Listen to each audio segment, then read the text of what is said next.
Hello friends जय जगन्नाथ मु प्रशांत friends आज आम आउ थोड़ा आलोचना करवा आमर NEP 2020 नेशनल एजुकेशन पॉलिसी बा जातीय शिक्षा नीति 2020 रो भाग 3 ए भाग में आम आज आलोचना करवा विद्यालय शिक्षा। तो फ्रेंड्स जदि फास्ट टाइम चैनल को आसछन्ती निश्चित भाव सब्सक्राइब कर दियंतु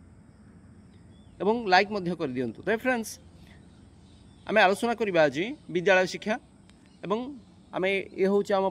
तृतीय वीडियो एवं ये तृतीय वीडियो रे आम भाग 1 बा विद्यालय शिक्षा विषय आलोचना करवा। तो फ्रेंड्स देख यही नीति रे परिकल्पना कराई जे विद्यालय शिक्षा रे वर्तमान 10+2 ढांचा को परिवर्तन करा जिवो 3 रु 18 वर्ष मध्य रे थिबा 5+3+3+4 रो शैक्षणिक और पाठ्यक्रम ढांचा को लागू करा जिवो जहाँ को निम्न रे चित्र माध्यम दर्शाई और चतुर्थ अध्याय रे विशद भाव में वर्णना कराई। देख एथिरे जो चित्र रही प्रथमे देख 3 वर्ष तापर 2 वर्ष तापर 3 वर्ष तापर 3 वर्ष थिला तापर 4 वर्ष थिला अर्थात 3 वर्ष प्रथम थिला अंगनवाड़ी प्राक विद्यालय शिक्षा थिला तापर 2 वर्ष थिला श्रेणी 1 एवं 2 बयस तापर थिला जो प्रस्तुत थिला हमर 3 श्रेणी 3 रु 3 5 बयस 8 रु 11 थिला तापर श्रेणी 6 रु 8 बयस 11 रु 14 थिला तापर श्रेणी 9 रु 12 बयस 14 रु 18 थिला। वर्तमान जो 10+2 व्यवस्था थिला पूर्व शैक्षिक ढांचा थिला एवं वर्तमान नूतन जो शैक्षिक और पाठ्यक्रम ढांचा होची दर्शाई जेते तापर देखिबा मैं वर्तमान 3 रु 6 वर्ष बयसर शिशु माने 10+2 ढांचा रे अंतर्भुक्त नुहंती कारण 6 वर्ष बयस रे प्रथम श्रेणी आरंभ होइथाय। नूतन 5+3+4 ढांचा रे 3 वर्ष बयस रु आद्य शैशव जत्न और शिक्षा early childhood care and education बा ECCE रो एक सुदृढ़ मूलदुआ अंतर्भुक्त कराई जार उद्देश्य उन्नत सामग्रिक शिक्षा विकास और कल्याण को प्रोत्साहित करिबो। एबे हम देखिबा आद्य शैशव जत्न और शिक्षा बा शिक्षार मूलदुआ शिशुर मस्तिष्क 50% रु अधिक विकास 6 वर्ष बयस पूर्व ही घटी थाए। सुस्थ मस्तिष्कर विकास एवं अभिवृद्धि को सुनिश्चित करने प्रारंभिक वर्ष मानक मस्तिष्क उपयुक्त जत्न और उत्साह गुरुत्वपूर्ण भूमिका थाए। वर्तमान कोटि कोटि छोट पिला विशेषकर सामाजिक अर्थनैतिक अनग्रसर पिला गुणात्मक आद्य शैशव जत्न और शिक्षा बा ECCE उपलब्ध नहीं। आद्य शैशव जत्न और शिक्षा रे शक्तिशाली विनिवेश समस्त छोट पिला एपरी सुजोग देवार सामर्थ्य रही है जो थे से माने जीवन सारा शिक्षा व्यवस्था अंशग्रहण और उन्नत करने को सक्षम होता। बाल्यकाल विकास जत्न एवं शिक्षार गुणात्मकता सार्वजनीन व्यवस्था यहीपरि शीघ्र संभव होगा आवश्यक जद्वारा यह सुनिश्चित कर प्रत्येक शिक्षार्थी प्रथम श्रेणी जोग देवा प्रस्तुत थे। 2 आदर्श ECCE कार्यक्रम नमनीय बहुमुखी बहुस्तरीय क्रीड़ाभित्तिक शिक्षण कार्य आधारित अनुसंधान भित्तिक शिक्षण वर्णमाला भाषा संख्या गणना रंग आकृति घर भितर और बाहर होता खेल पहेली एवं युक्तियुक्त चिंतन समस्या समाधान चित्रांकन सहित रंग करने एवं अन्यान्य दृश्यकला शिल्प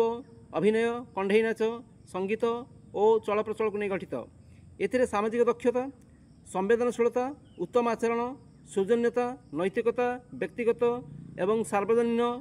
परिष्कार परिच्छन्नता दलगत कार्य एवं सहयोग उपर गुरुत्व को मध्य अंतर्भुक्त कराई। ECCE रो सामग्रिक लक्ष्य होउची विभिन्न क्षेत्र में यथा शारीरिक और मांसपेशी विकास सांस्कृतिक कलात्मक विकास एवं भाव विनिमय एवं प्रारंभिक भाषा साक्षरता एवं संख्या ज्ञानर विकास रे सर्वोत्कृष्ट फलाफल हासिल करवा। 3 आद्य शैशव जत्न और 8 वर्ष बयस पर्यंत शिशु मान शिक्षा एक जातीय पाठ्यक्रम और शिक्षागत आधार national curricular and pedagogical framework for early childhood care and education बा NCPF ECCE बा जहाँ को NCERT द्वारा 2टी भाग में प्रस्तुत करा एवं अन्य जहाँ यथा 0 रु 3 वर्ष बयसर शिशुओं एक उप आधार एवं 3 रु 8 वर्ष बयसर शिशुओं अन्य एक उप आधार जहाँ उपरोक्त निर्देशावली ईसीसी उपरे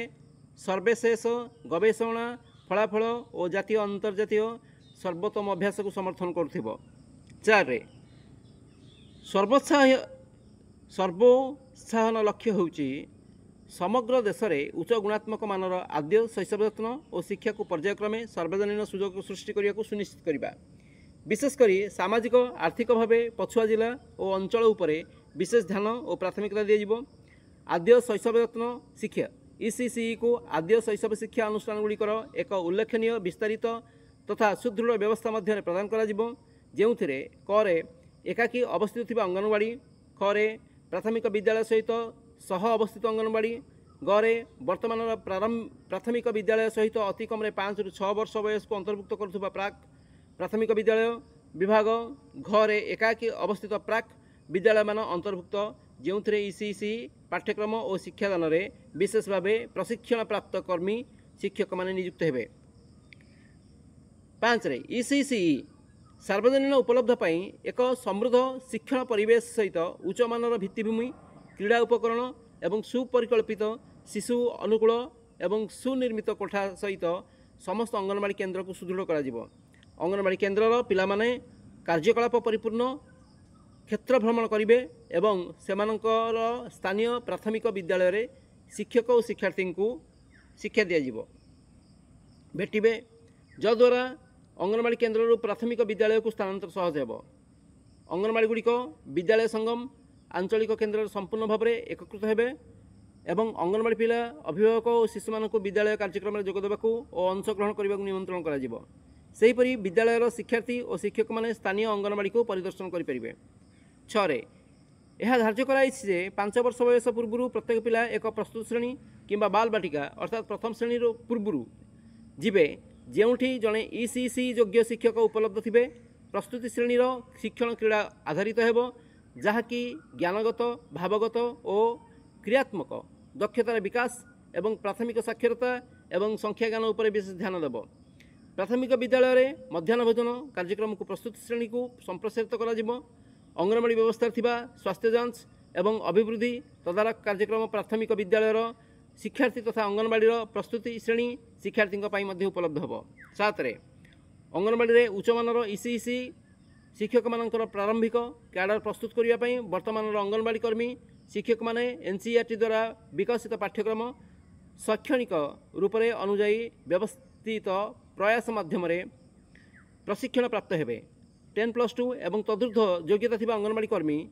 शिक्षकों को ईसीसी एक 6 मासिया प्रमाणपत्र कार्यक्रम बा सर्टिफिकेट प्रोग्राम दिज्व एवं निम्न शिक्षागत योग्यता थिबा